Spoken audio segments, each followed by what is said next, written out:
ಹರೇ ಕೃಷ್ಣ. ಎಲ್ಲರಿಗೂ ಮತ್ತೊಮ್ಮೆ ಸ್ವಾಗತ ನನ್ನ ಚಾನಲ್ಗೆ.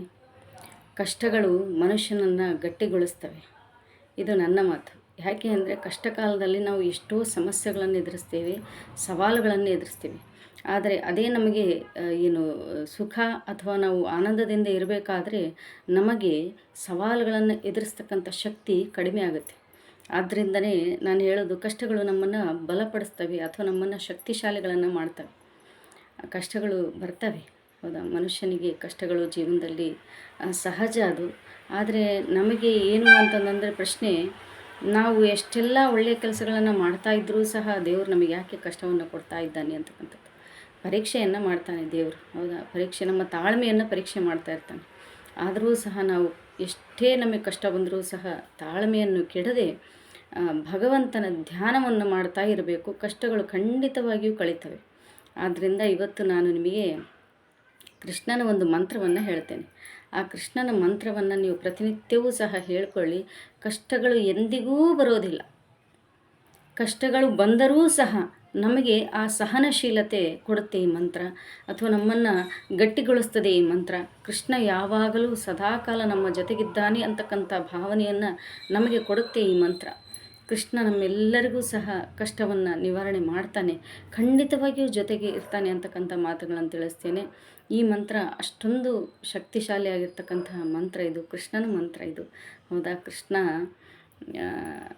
ಕುಂತಿದೇವಿಯ ಕತೆ ಹೇಳಿದ್ದೆ ನಾನು, ಹೌದಾ. ಕುಂತಿದೇವಿ ಏನು ಕೇಳಿದ್ಲು ಭಗವಂತನ, ನೀನು ಕೇಳು ಏನಾದರೂ ಕೊಡ್ತೇನೆ ಅಂತ ಹೇಳಿದ್ದ ಕೃಷ್ಣ. ಕುಂತಿ ಏನೂ ಕೇಳಿಲ್ಲ, ಬೇಕಾದ್ದು ಕೇಳ್ಬೋದಾಗಿತ್ತು ಕುಂತಿ. ಆದರೆ ಕುಂತಿ ಏನೂ ಕೇಳಲಿಲ್ಲ. ಕೃಷ್ಣ, ನನಗೆ ಕಷ್ಟಗಳನ್ನೇ ಕೊಡು, ಆದರೆ ನೀನು ನನ್ನ ಜೊತೆಗಿರು ಅಂತ ಕೇಳಿದ್ಲು ಕುಂತಿ, ಹೌದಾ. ಕಷ್ಟಗಳು ಬರಲಿ, ಆದರೆ ಭಗವಂತ ಕೃಷ್ಣ ನಮ್ಮ ಜೊತೆಗಿದ್ದರೆ ಸಾಕು. ಆ ಕಷ್ಟಗಳನ್ನೆಲ್ಲ ನಾವು ಅತಿ ಸುಸೂತ್ರವಾಗಿ ಅಥವಾ ಸುಲಲಿತವಾಗಿ ಆ ಕಷ್ಟಗಳೆಲ್ಲ ನಮ್ಮ ಜೀವನದಲ್ಲಿ ಮಂಜಿನಂತೆ ಕರಗಿ ಹೋಗ್ತವೆ. ಕೃಷ್ಣ ಜೊತೆಯಲ್ಲಿದ್ದರೆ ಸಾಕು, ಭಗವಂತ ನಮ್ಮ ಜೊತೆಯಲ್ಲಿದ್ದರೆ ಸಾಕು.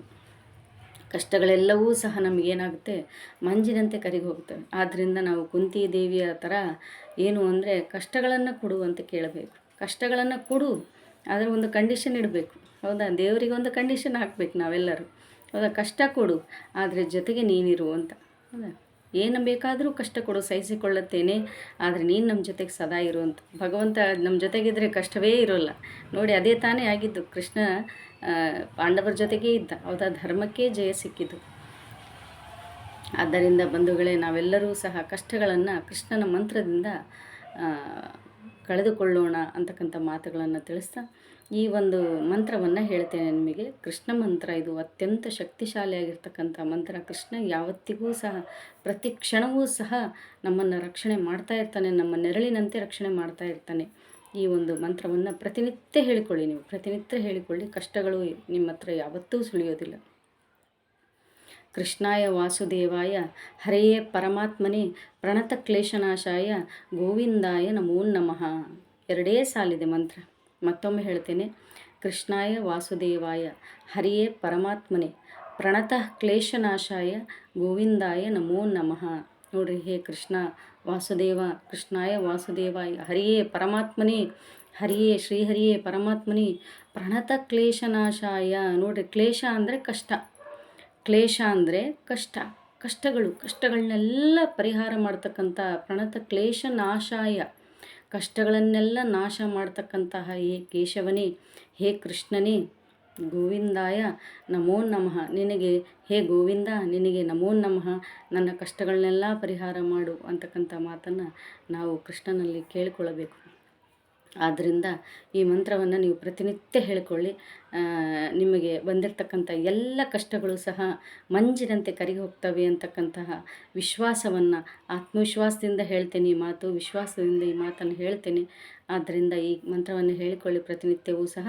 ನಿಮ್ಮ ಕಷ್ಟಗಳೆಲ್ಲವೂ ಸಹ ಮಂಜಿನಂತೆ ಕರಗಿ ಹೋಗಿ ಕೃಷ್ಣ ನಿಮಗೆ ಆಯುರ ಆರೋಗ್ಯ ಐಶ್ವರ್ಯ ಅಭಿವೃದ್ಧಿಗಳನ್ನು, ಆರೋಗ್ಯ ಭಾಗ್ಯವನ್ನಿತ್ತು ಕರುಣಿಸಲಿ. ಜಯ ಕೀರ್ತಿ ಯಶಸ್ಸು ಸಂಪತ್ತು ಎಲ್ಲವನ್ನೂ ಇತ್ತು ಕರುಣಿಸಲಿ ಕೃಷ್ಣ ಅಂತಕ್ಕಂಥ ಮಾತುಗಳನ್ನು ತಿಳಿಸ್ತಾ ಈ ವಿಡಿಯೋವನ್ನು ಇಲ್ಲಿಗೆ ಮುಗಿಸ್ತಾ ಇದ್ದೀನಿ. ಧನ್ಯವಾದಗಳು.